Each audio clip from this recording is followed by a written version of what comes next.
नमस्कार। चलिए आज एक बहुत ही दिलचस्प सवाल से शुरुआत करते हैं। कभी सोचा है कि जब कोई म्यूचुअल फंड जबरदस्त हिट हो जाता है तो वो अक्सर नए निवेशकों को मना क्यों करने लगता है ना अजीब बात। आज हम इसी गुत्थी को सुलझाएंगे कि किसी म्यूचुअल फंड का साइज यानी उसका आकार उसकी परफॉर्मेंस पर कैसे असर डालता है। तो सवाल बिल्कुल सीधा है। जब एक फंड बाजार में शानदार काम कर रहा हो, अच्छा रिटर्न दे रहा हो, तो उसे तो और पैसा लेना चाहिए, न कि दरवाजे बंद करने चाहिए। आखिर ऐसा हो क्यों रहा है? यही वो पहेली है जिसे हम आज के इस विश्लेषण में सुलझाने वाले हैं। और हाँ, ये कोई हवाई बात नहीं है। हाल ही में 2023 और 2024 में भारत के दो सबसे बड़े नामों एसबीआई और निप्पॉन इंडिया ने बिल्कुल यही किया। उन्होंने अपने top performing small cap funds में नए एकमुश्त निवेश लेना बंद कर दिया। और ये एक बहुत बड़ा इशारा था कि फंड के साइज और परफॉर्मेंस के बीच कोई तो गहरा कनेक्शन है। ठीक है, तो यहीं से शुरू होती है असली बहस। ये एक ऐसी दुविधा है जिस पर निवेशक और एक्सपर्ट सालों से बात कर रहे हैं। क्या एक बड़ा फंड होना अच्छी बात है या फिर फंड का बड़ा साइज ही उसकी सबसे बड़ी कमजोरी बन जाता है? चलिए, कहानी के दोनों पहलुओं को देखते हैं। अच्छा, आगे बढ़ने से पहले एक जरूरी शब्द समझ लेते हैं। AUM यानी एसेट्स अंडर मैनेजमेंट। सिंपल भाषा में ये वो सारा पैसा है जो एक म्यूचुअल फंड अपने निवेशकों से लेकर बाजार में लगाता है। तो जब भी हम फंड का साइज बोलेंगे, हमारा मतलब इसी AUM से होगा। तो यहाँ दो स्कूल ऑफ थॉट हैं। एक कहता है भाई बड़ा है तो बेहतर है। क्यों? क्योंकि जब फंड बड़ा होता है तो उसकी मैनेजमेंट फीस जैसे खर्चे बहुत सारे निवेशकों में बंट जाते हैं। इससे हर निवेशक का खर्च कम हो जाता है, साथ ही वो ज्यादा स्टॉक्स में पैसा लगाकर रिस्क को भी फैला सकते हैं। लेकिन कहानी का दूसरा पहलू कहता है कि बड़ा होना एक बोझ है। सोचिए, एक बहुत बड़ा फंड जब किसी स्टॉक को खरीदने या बेचने जाता है तो वो खुद ही उसकी कीमत को ऊपर नीचे कर सकता है। और उनके जो सबसे अच्छे आइडियाज होते हैं ना, वो इतने बड़े पोर्टफोलियो में ऐसे खो जाते हैं कि उनका कोई खास असर ही नहीं दिखता। तो फिर सच क्या है? इसका पता लगाने के लिए हम Indian institute of management Kozhikode की एक बेहतरीन स्टडी को देखने वाले हैं। रिसर्चर्स ने कमाल का काम किया। उन्होंने 2015 से 2024 तक यानी पूरे 10 साल तक 285 भारतीय इक्विटी फंड्स के डेटा को खंगाला। मतलब हमारे पास जवाब ढूंढने के लिए मजबूत डेटा है। अब देखिए, यहाँ कहानी में एक मजेदार मोड़ आता है। जब रिसर्चर्स ने सारे 285 फंड्स के डेटा को एक साथ देखा तो उन्हें साइज और परफॉर्मेंस के बीच कोई भी सीधा लिंक नहीं मिला। ऐसा लगा कि फंड बड़ा हो या छोटा, कोई फर्क ही नहीं पड़ता। एक पल के लिए तो ये पहेली और भी ज्यादा उलझ गई। लेकिन कहानी यहाँ खत्म नहीं हुई। असली जवाब तो सतह के ठीक नीचे छिपा था। जैसे ही रिसर्चर्स ने डेटा को फंड की अलग अलग कैटेगरी के हिसाब से बांटा, पूरी तस्वीर आईने की तरह साफ हो गई। चलिए देखते हैं कि उन्होंने क्या पता लगाया।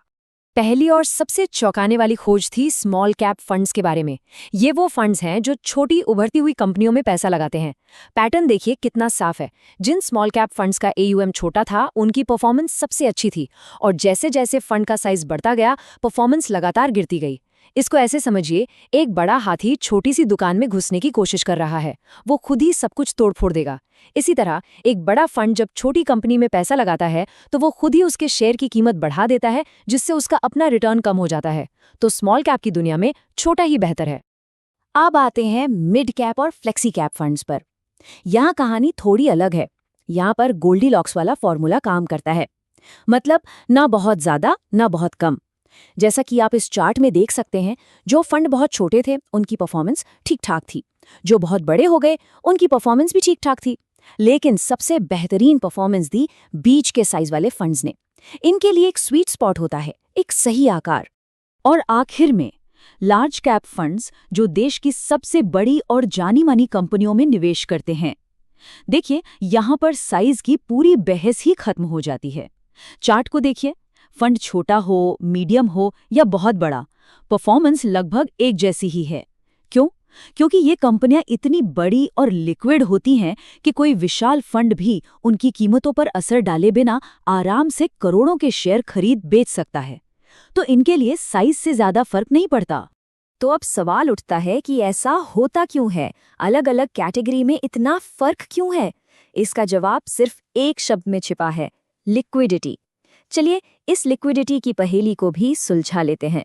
लिक्विडिटी की कमी का सीधा सा मतलब है किसी स्टॉक को बड़ी मात्रा में आसानी से खरीदने या बेचने में होने वाली मुश्किल। सोचिए, एक बड़ी म्यूचुअल फंड स्कीम एक छोटी कंपनी के ढेरों शेयर खरीदना चाहती है। जैसे ही वो खरीदना शुरू करेंगे, बाजार में मांग बढ़ जाएगी और शेयर का भाव आसमान छू लेगा। इससे उनका खुद का ही नुकसान होगा। ये दिक्कत स्मॉल कैप स्टॉक्स में सबसे ज्यादा होती है और लार्ज कैप स्टॉक्स में ना के बराबर।